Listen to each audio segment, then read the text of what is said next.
Raina Campbell, your Chief Dream Driver, and welcome to the No Parking Podcast, where through conversations and discussions with creators like yourself, we'll find interesting approaches to help you take your dreams out of park, put them in drive, and ride towards success.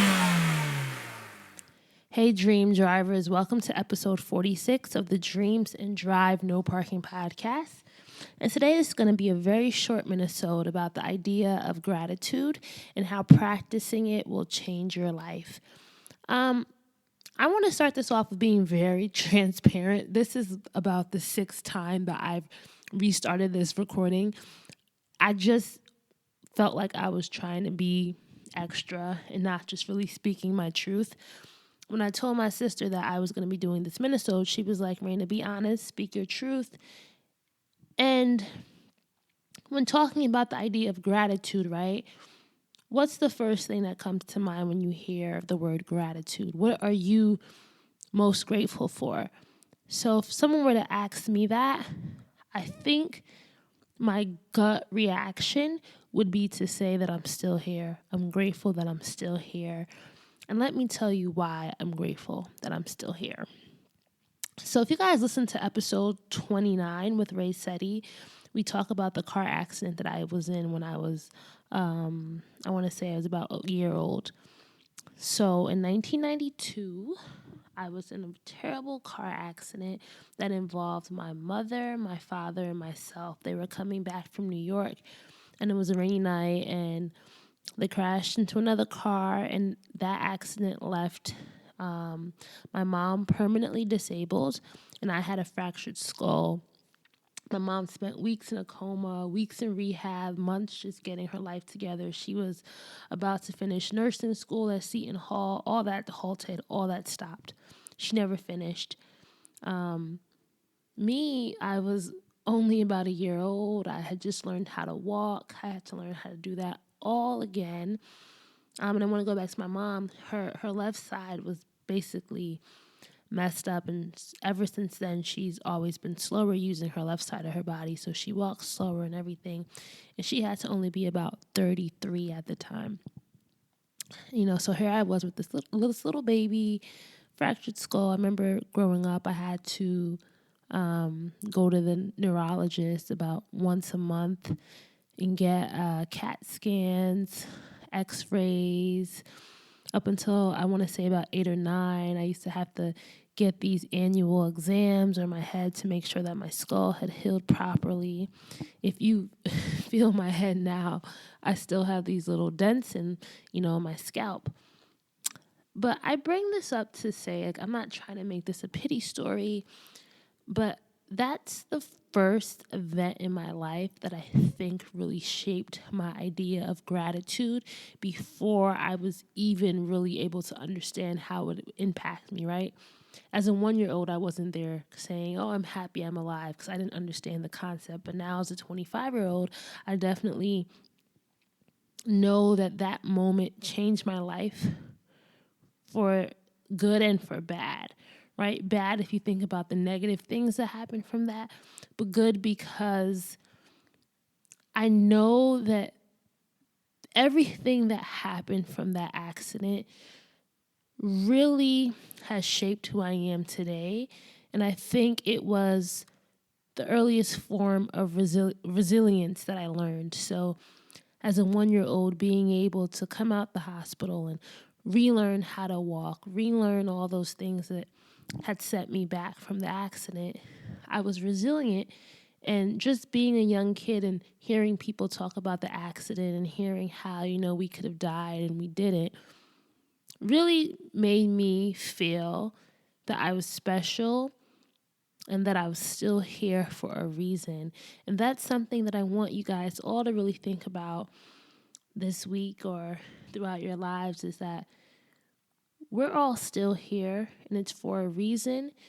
And what are we going to do with it, with that reason? What are you going to do with knowing that you're still here? You still have the opportunity to be and to do. For you guys listening in, I think there's 3 things that we all can be grateful for, right? For everything we have experienced, so everything that has just happened to us, right? Everything we have learned, because sometimes we experience things that we don't really learn things. So for the things we've learned, that's something we can be grateful for. And last but not least, we can be grateful for all we have left to be, because that's the whole idea of hope, and that's the whole idea of faith, and knowing that there's still more for us to impact, and there's still more for us to experience. I wrote down a list of things that I was grateful for today. I was doing research for the podcast last night, and I came across this Oprah quote that really spoke to me.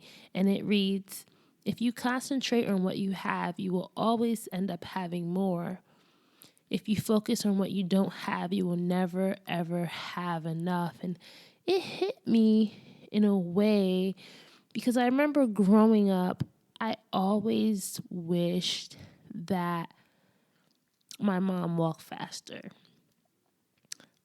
And that may seem very small, but as a young kid, I didn't understand, why is mommy, why does she walk with a cane and nobody else's mom walks with a cane? And why is it that when we go to amusement parks, she's in a wheelchair and everyone else's mothers are not in a wheelchair? And it was hard for me to accept that as a young kid. I really didn't understand that I didn't need to compare my mother with others, but that was just the way of life. And for a long time, I just wanted so badly for her to be normal. And I understand with the part of Oprah's quote where she talks about, if you focus on what you don't have, you will never, ever have enough. And I think as a young child, there was a lot of resentment towards my mother because I just didn't really understand the beauty in the situation, the beauty in the accident. I only saw it as a reminder of what I didn't have anymore.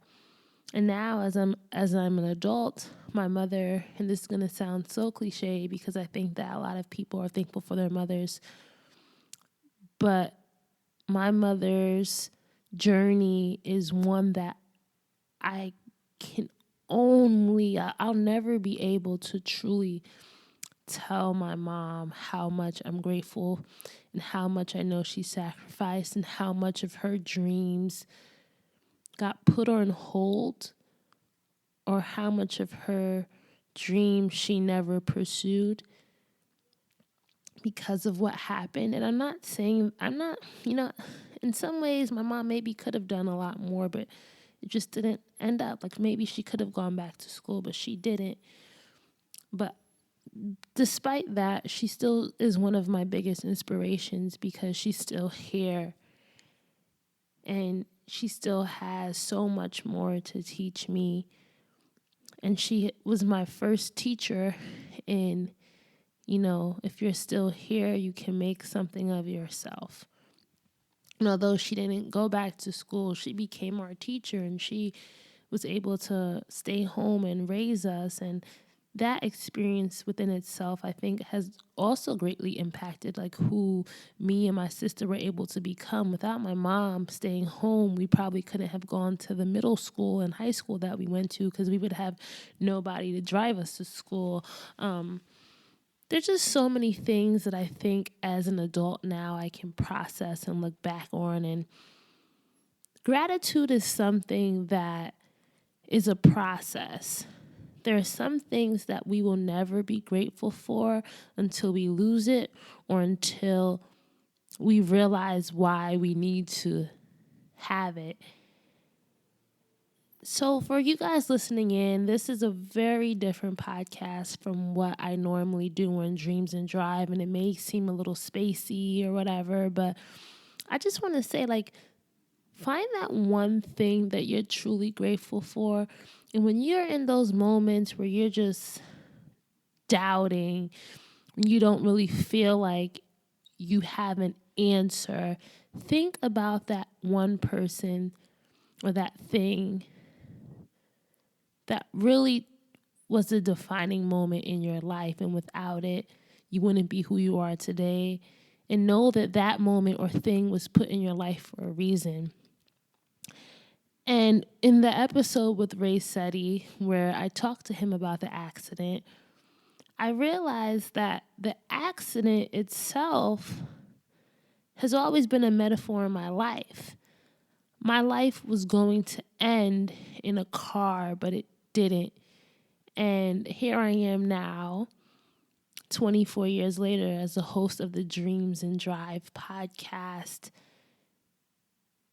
And I feel like I started this podcast for a host of reasons. I never really connected the accident to the podcast and my whole love for cars and, that whole automobile metaphor. Like, I never really connected the two, but thinking about it now, maybe that's what destiny really means, right? Maybe we're not really meant to understand what we're going through until we've gone through it. So I just want to say, for all you guys listening in, don't give up on yourself and don't discredit the journey that you're on, because it matters. And I was doing a free write earlier, and I just said, what are some things that I'm grateful for beyond this? And this is what I came up with. It might sound a little gloomy, but what I came up with was life, happiness, the ability to forgive, pain, smiles, my eyes seeing something so beautiful inside. I'm grateful for what I thought I had, but what I'm grateful for what I thought I had, but what went away. I will always have it. It's my story. My mom, she inspires me, although she's crazy. I think I learned the ability to see people from their perspectives and limitations through her.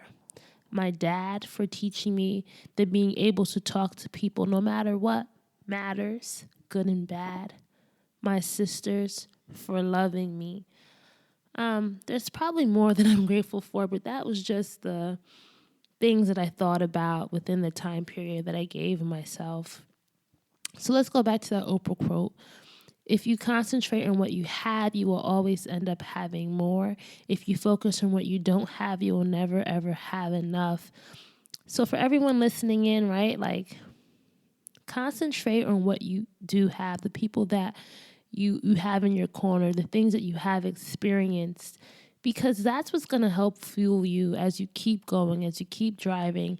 And if you really focus on what you don't have and what hasn't happened yet, you're looking back.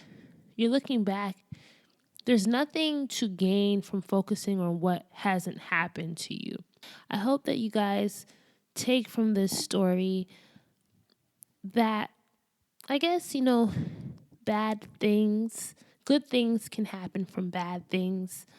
Sometimes the seed for the greatest things that will happen in our life stem from a tree that has burned down, right? You never know where your blessings are coming from. So this weekend, I want to just really, really say to you guys, give thanks more. Give thanks to who you are right now, as you are. Be grateful that you're still here because you still have opportunity. So keep dreaming, keep driving. I'm not even going to make this a pitch. Like, if you want to subscribe to Dreams and Drive, you can subscribe now. If you don't have to.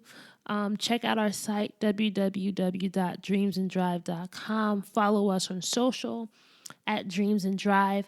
I'll be back with a regular episode 47 with Mia Hall later this week. So make sure to check that out. But yeah, I just wanted to do something different today. I hope you enjoyed it. And I'm looking forward to hearing what you guys think. All right.